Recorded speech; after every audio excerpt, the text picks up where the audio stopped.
अगर तुमको स्पिरिचुअलिटी में आनी है तो कौन से बुक से स्टार्ट करनी चाहिए? हमारे पास बहुत सारे बुक्स हैं। रामायण है, महाभारत है, स्कंद पुराण है, पद्म पुराण है, शिव पुराण है, रामा इसका गीता है, भगवत गीता है। बहुत सारे बुक हैं। किससे स्टार्ट करनी चाहिए?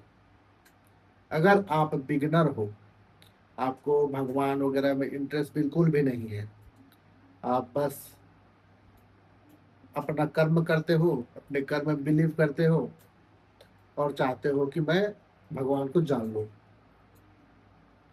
तो आपके लिए सबसे बेस्ट है कि भगवत गीता। तो भगवत गीता जो है वो आपको स्टार्ट करनी चाहिए सबसे पहले। भगवत गीता का जो बुक है वो आपको प्रभुपाद जी का जो बुक है वो नहीं खरीदनी है, एज इट इज जो है वो नहीं खरीदनी है, क्योंकि उसमें भक्ति के लेवल पे उसको ट्रांसलेट किया गया है, जो कि फिलहाल आप क्योंकि भक्त नहीं हो तो आपके किसी काम का नहीं है। आप नॉलेज सीकर हो तो नॉलेज चाहिए आपको। तो उसके लिए गीता प्रेस का जो भगवत गीता आता है मोटे अक्षरों वाली, वो लेनी है। ऑब्वियसली आपको हिंदी आनी ही चाहिए।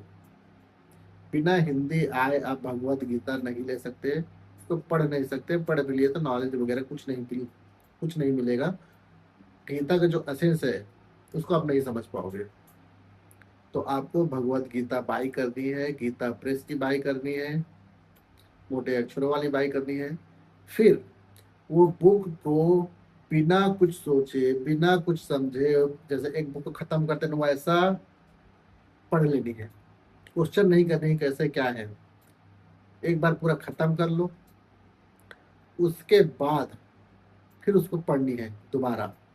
फिर उसके बाद जो जो करेक्टर्स है गीता के, भगवत गीता में जो करेक्टर है, वो करेक्टर को पहचाननी है। क्या करेक्टर का क्या यूज है, श्री कृष्ण कौन है, अर्जुन कौन है, धृतराष्ट्र कौन है, संजय कौन है, वेदव्यास कौन है, ये सब को जाननी पड़ेगी। फिर भगवत गीता में जैसे जैसे आप आगे बढ़ोगे, जैसे आपको मन लग रहा है कि कर्म के बारे में जानने पे, तो कर्म वाला चैप्टर है उसको फोकस करनी है, उसको समझने की फोकस करनी है, क्यों पूछ रहे हैं। और जैसा जैसा आप सोचोगे वैसा अर्जुन ने ऑलरेडी श्री कृष्ण से क्वेश्चन करके रखा हुआ है, तो सारे क्वेश्चंस के आंसर तुमको मिल जाएंगे। और ये सिर्फ सुनने वाली चीजें नहीं है, ये आपको पढ़नी पड़ेगी। और अगर कोई दोस्त हो जो भगवत गीता ऑलरेडी पढ़ रखी हो तो उससे हेल्प लेना तो डेफिनेटली हेल्प होगा। तो उससे पूछो, जो जो क्वेश्चन है पूछो। और मुझे लगता है कि अगर तुमने गीता पढ़ लिया, भगवत गीता पढ़ लिया, तो तुमको पूछने की भी जरूरत नहीं है, सारे आंसर्स तुमको मिल जाएंगे भगवत गीता में। ये तो मेरी गारंटी है। तो भगवत गीता अपने पैसों से खुद का बुक खरीदो, सुबह उठो, नहाओ, पवित्र हो जाओ, फिर पढ़ने बैठो।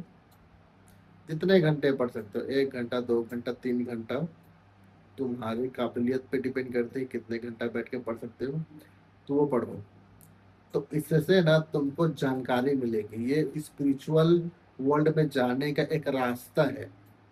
भगवत गीता ऐसा नहीं कि भगवत गीता को आप पढ़ लिए, कंठस्थ कर लिए, आपको भगवत प्राप्ति हो गई, भगवान आपको मिलने आ जाएंगे। बस बोलो क्या मांगते हो, तुमने पूरा भगवत गीता पढ़ लिया, अब क्या चाहिए तुमको। ऐसा कुछ नहीं होने वाला। ये एक दरवाजा है जो कि स्पिरिचुअल वर्ल्ड में जाने के लिए सबसे पहले खोलना पड़ता है दरवाजे को। तो भगवत गीता को आपको पढ़नी पड़ेगी, फिर आप स्पिरिचुअल वर्ल्ड में एंट्री करोगे। उसके बाद वहां पे बहुत सारी चीजें हैं। ठीक है। तो मैं कौन होता हूँ ये सब बताने वाला? मैं कुछ नहीं होता हूँ। मैं जस्ट बता रहा हूँ जो फील किया हूँ। मैं रॉन्ग भी हो सकता हूँ, ये सब गलत बातें भी हो सकती है। तो अपने हिसाब से अपने एक्सपीरियंस के साथ करो। मैं जस्ट एक चिंगारी लगा रहा हूँ। अगर मेरी बात को मानोगे तो शायद कुछ बेटर हो जाए, अदरवाइज जिसकी जैसी मर्जी, कोई सोई जो राम रचि राखा।